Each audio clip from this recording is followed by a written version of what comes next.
Retrouvez chaque jeudi à midi les meilleurs gérants de la place autour d'Hubert Tassin sur Décideur TV. Bonjour, les décideurs de la gestion, dernière émission de l'année, dernière émission avant la pause dites des confiseurs, avant des marchés financiers qui sont assez largement fermés, notamment sur les marchés anglo-saxons. C'est l'occasion de faire le point sur la bourse, la finance cette année, les marchés, de faire le point sur aussi les conseils ou en tout cas les positions que les décideurs de la gestion peuvent vous apporter tout au long des 9 mois depuis leur création. Donc vous savez, vous connaissez l'émission. Chaque semaine, avec un ou deux des meilleurs gestionnaires de la place, nous décryptons l'actualité, nous ajustons les stratégies, nous donnons des conseils précis. Alors l'année, ce qu'on peut dire de cette année 2012, c'est une belle année sur les marchés financiers. Alors c'est une année qui, d'une manière générale, on a l'impression qu'elle est marquée par une année électorale aux États-Unis, par une année de transition en Chine. Donc 2 des 3 plus grandes zones économiques mondiales changent ou confirment leur pouvoir politique. C'est aussi une année de stabilisation du cycle, dans des niveaux bas. Le cycle économique ne s'est pas repris, même s'il s'est stabilisé. Eh bien, ce n'est pas une année qui a été marquée ni par la politique, ni par le cycle économique sur les marchés financiers. Elle a été marquée par la crise de l'euro et sa résolution, en tout cas l'espoir de sa résolution. Alors, grosso modo, il y a eu 2 périodes. Il y a eu la période jusqu'au 3 juillet, où on a eu une bourse américaine qui se tenait à peu près, avec une économie qu'on imaginait se reprendre. Mais en revanche, tous les autres marchés, et notamment bien sûr les marchés européens, qui ont vécu sous cette pression de la crise. Alors, de la crise grecque qui se développait, même si on voyait que ce n'était pas le point central. Le point central, ça a été la crise italienne. Donc, si à un début de l'année, les investisseurs ont poussé un ouf de soulagement en disant l'euro n'a pas sauté en 2011, c'est pas si mal, on a monté jusqu'en mars, et de mars à la fin du mois de juin, grosse crise. On est revenu, par exemple, sur le CAC 40 en dessous de 3000 points, dans les bas niveaux de novembre, quand on pouvait croire au pire, c'est-à-dire à l'explosion de l'euro et à ses répercussions sur le système financier mondial et donc sur l'économie mondiale. Alors, le 3 juillet, changement de phase, vraiment un vrai changement, avec le soutien marqué par Mme Merkel à Mario Monti. Alors, c'est 2 choses. C'est premièrement le soutien marqué à Mario Monti, et deuxièmement le fait que l'Italie et l'Allemagne éliminent la France du jeu. Bon, c'était le début de la présidence Hollande. Ce que les marchés financiers ont pris comme une bonne nouvelle. L'absence de la France pour contrebalancer Mme Merkel a été compris comme une bonne nouvelle, même si, à long terme, évidemment, c'est pas complètement jouable. Mais 3 juillet, Merkel soutient Monti. Et 7 septembre, Draghi, le gouverneur de la BCE, annonce que tout sera fait sans limitation, un peu comme ce qui a été aux États-Unis pour la croissance, pour sortir de l'euro. Et donc, progressivement, on est revenu dans des valorisations plus normales. C'est-à-dire qu'on n'est plus sous le choc, on n'anticipe plus l'explosion totale du système. On recommence à raisonner sur les marchés financiers en 2 phases. D'abord, juillet, mi-septembre. C'est l'annonce, donc Merkel puis Draghi, ensuite prise de bénéfices relativement classique, et puis depuis la mi-novembre, à nouveau, une nette période de hausse. Alors, cette année, les obligations ont fait autant que les actions, alors qu'on pensait que ça pourrait être l'année des obligations, une année de faible activité économique. Sur les obligations, on a gagné à la fois sur les obligations privées, ce qu'on appelle les corporates, les obligations émises par les entreprises, et sur les obligations publiques, et notamment pour ceux qui ont su avoir foi dans cette Europe, sur les obligations de l'Europe du Sud, et en particulier de l'Italie. Alors, sur les actions, sur les marchés financiers, les bourses, qu'est-ce qu'on voit au palmarès des zones ? Alors, en 1, l'Europe continentale, et en 1 dans l'Europe continentale, le champion de l'Europe continentale, l'Allemagne. L'indice DAX gagne 29%, c'est beaucoup, 29% en une année, c'est même extrêmement beau. Alors, juste pour relativiser, si le CAC 40 fait sensiblement moins, puisqu'il fait 16%, les valeurs qui sont immédiatement après le CAC 40, le fameux CAC Next 20, c'est-à-dire les 20 valeurs qui sont en dessous du CAC, qui sont dans la liste d'attente, qui n'ont pas le tropisme du CAC 40 avec Sanofi et Total qui pèsent très lourd, ou les financières qui pèsent très lourd, fait 25%. Donc on a une Europe continentale avec L'Allemagne d'abord, la France sur les valeurs, à l'exception de certaines valeurs du CAC 40, qui font entre 25 et 30%. C'est très bien. Performance faite pratiquement exclusivement au second semestre. Le DAX fait plus de 20% sur ses 29 au second semestre. Le Next 20 fait la totalité de sa performance au second semestre. Le CAC 40 aussi. Alors, juste un mot de l'Italie. L'Italie ne gagne que 8% sur l'année, mais c'est formidable, parce que l'Italie gagne 19% sur le second semestre. Donc, si on achetait la veille du fameux soutien de Merkel au budget italien, on gagnait sensiblement sa vie. Donc, 25 à 30% en Europe, avec l'Allemagne devant.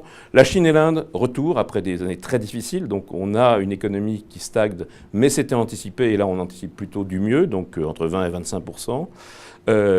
Aux États-Unis, comme en Angleterre, donc les grandes valeurs, le Dow Jones, le FTSE 100, gagnent 7%, c'est pas mal, mais c'est pas évidemment considérable, avec quand même une grande performance à noter sur les valeurs technologiques américaines, le Nasdaq qui fait 17%. Alors petit point qui peut faire sourire, le Japon, qui a été en catastrophe toute l'année, termine l'année sur les chapeaux de roue, gagne 17% sur l'année, mais alors là, pour le saisir, il fallait être extrêmement fort, parce qu'il fallait saisir l'inflexion du discours politique d'un gouvernement qui n'est pas encore élu, etc. Juste, dernier point sur les secteurs, en fait. On voit que en France, par exemple, les grandes valeurs et les valeurs moyennes font pareil. C'est-à-dire les valeurs moyennes sont arrivées à avoir une performance équivalente, aux alentours de 25%, ce qui est pas mal, équivalente à celle des grandes valeurs. En revanche, les petites valeurs, les petites valeurs qui font quand même beaucoup dans la Bourse de Paris, qui sont évidemment plus françaises, plus européennes et moins mondiales, font nettement moins bien que le marché, puisqu'elles font plus 7%.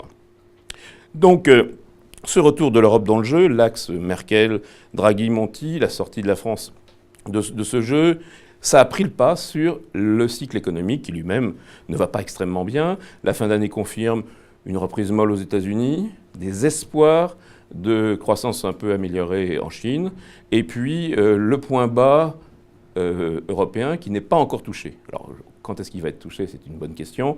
On imagine qu'il sera touché autour de l'année 2013, mais on est plutôt toujours dans une récession confirmée.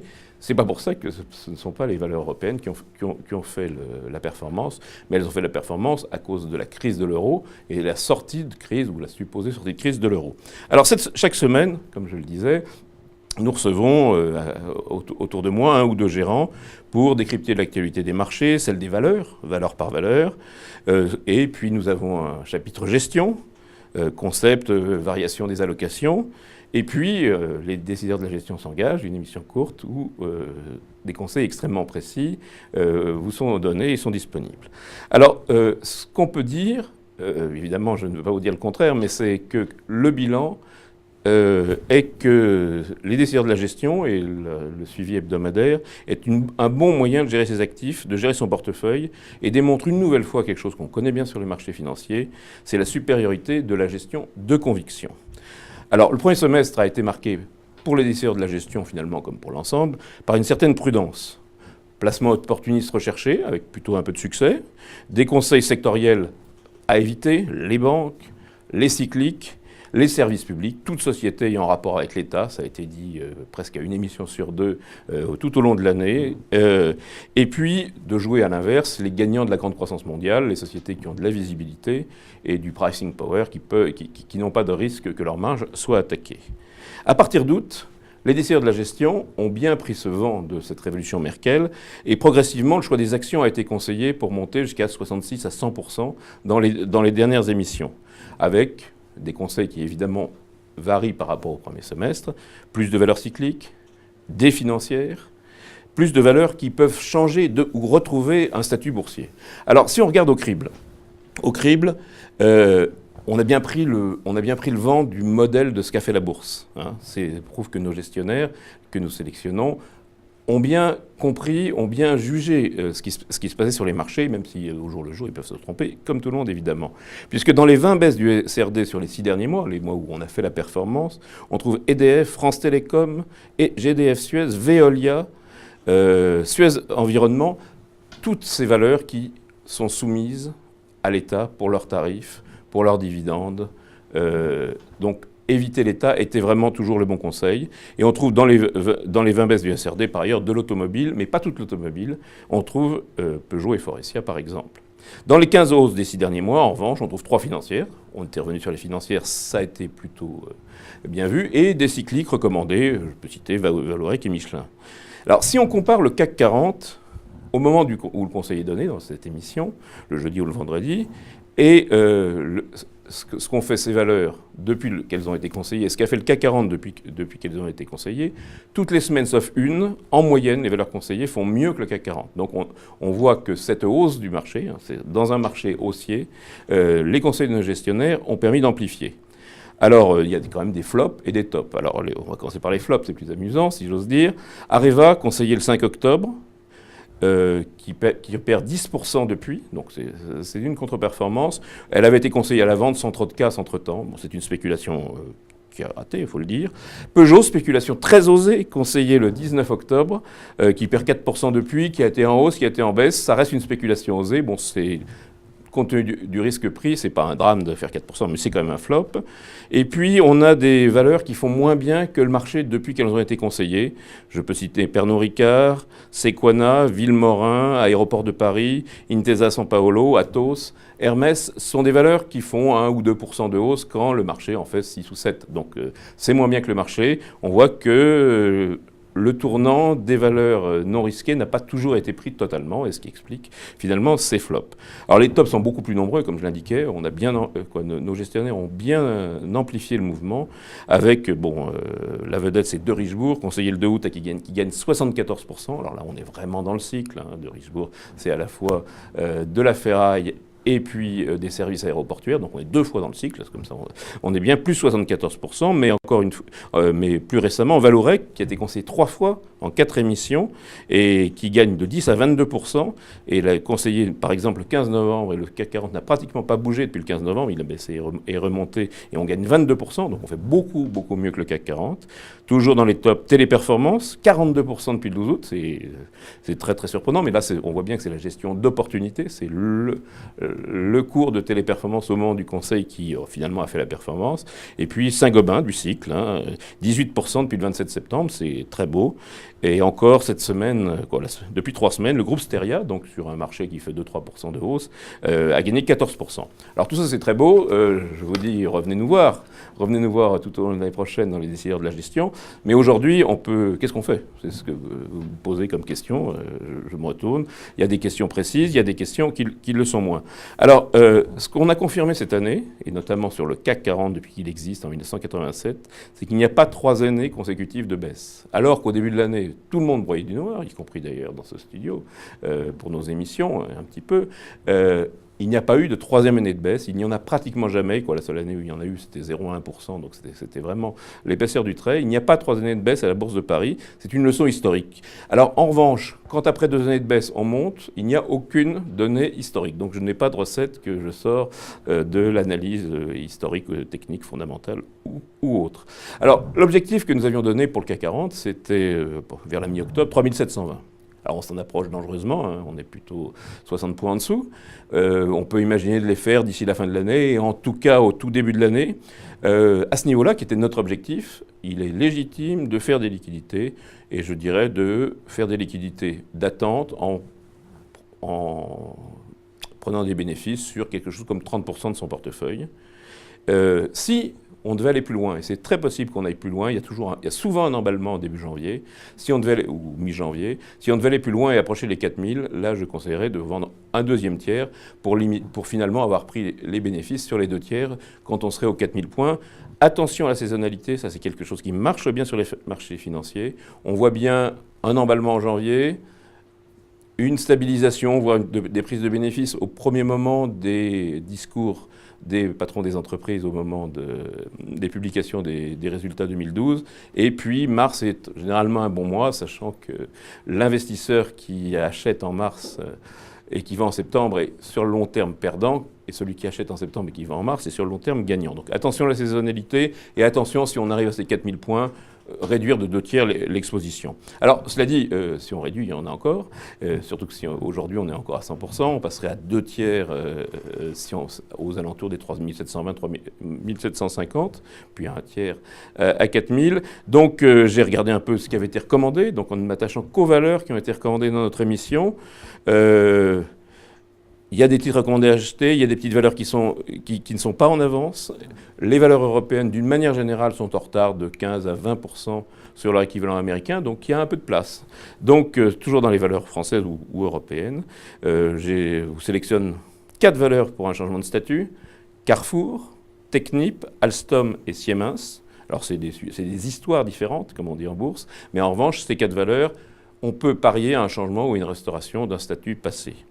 Des valeurs de spéculation que je qualifierais de tranquilles. Alors Vivendi, ça a bien marché depuis qu'il y a un actionnaire actif qui s'occupe du recentrage du portefeuille, qui est Vincent Bolloré. Hermès qui est une valeur dont le potentiel de baisse est très faible, puisque à la fois les groupes familiaux et le groupe LVMH sont potentiellement acheteurs de la valeur. Et puis, je rajoute pour spéculation tranquille, MGI Coutier, dont un de nos intervenants la semaine dernière disait c'est la valeur la moins chère de la Bourse de Paris, donc ça serait bête de ne pas en profiter, même si elle est un peu montée sur ce conseil. Donc, 4 valeurs changement de statut, 3 valeurs tranquilles, 4 valeurs du cycle, je dirais du cycle raisonné, c'est-à-dire c'est pas du Arcelor, hein, c'est pas du Peugeot, le cycle raisonné, Michelin, très belle performance cette année, eh bien ça va continuer, très forte pricing power, belle visibilité, belle marge sur ce qu'on appelle la seconde monte. Atos, Groupe Steria et SII, qui sont 3 sociétés de services informatiques, qui sont en retard, qui sont des cycliques. Alors, Groupe Steria est celle qui a la plus belle performance dans nos conseils dans les 3. SII a été conseillé la semaine dernière. Atos a plutôt souffert et donc peut prendre une revanche. Et puis, je rajouterai, pour aller de 11 à 14 valeurs, des valeurs à forte visibilité, celles qu'il faudra sans doute acheter au moment où on prendra nos bénéfices sur le reste, donc entre 3750 et 4000. Des sociétés qui bénéficient de la visibilité, que leur qualité leur donne le potentiel. Villemorin, Pernod Ricard et Aéroport de Paris. Alors on est sur 3 secteurs complètement différents, mais ce sont des conseils. Alors voilà, on va essayer de faire aussi bien l'année prochaine que cette année. Je réponds à une question, puisque c'est la tradition, je vais vous poser des questions pour ceux qui regardent l'émission en direct sur Internet. Le Théophile me demande, le fiscal Cliff perturbe les marchés depuis maintenant plus d'un mois. Où en est-on? Alors on en est à un bras de fer où les républicains calent sur des hausses d'impôts, l'administration démocrate cale sur la baisse des dépenses publiques, bon, c'est relativement classique. C'est une négociation, il est à peu près certain qu'on va aller jusqu'au bout de la date et qu'on va négocier quasiment le seuil de hausse des impôts. Alors le seuil de hausse des impôts, hein, la tranche maximale est à 35% aux États-Unis d'Amérique, donc on n'est pas du tout dans les débats franco-français. Et les dépenses publiques, donc il faut un accord entre le Parlement et la majorité républicaine et l'administration présidentielle. Il aura lieu.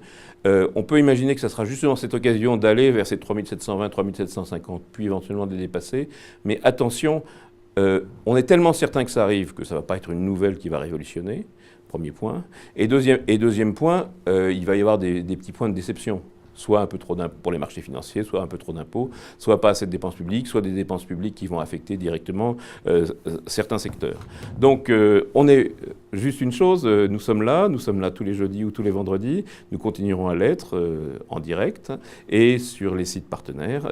Vous pouvez cliquer, vous le savez, à la fois pour avoir les conseils et pour avoir nos analyses. Nous arrêtons 15 jours, comme je l'ai dit, et je vous donne rendez-vous dans la première semaine, dans la deuxième semaine de janvier. Au revoir.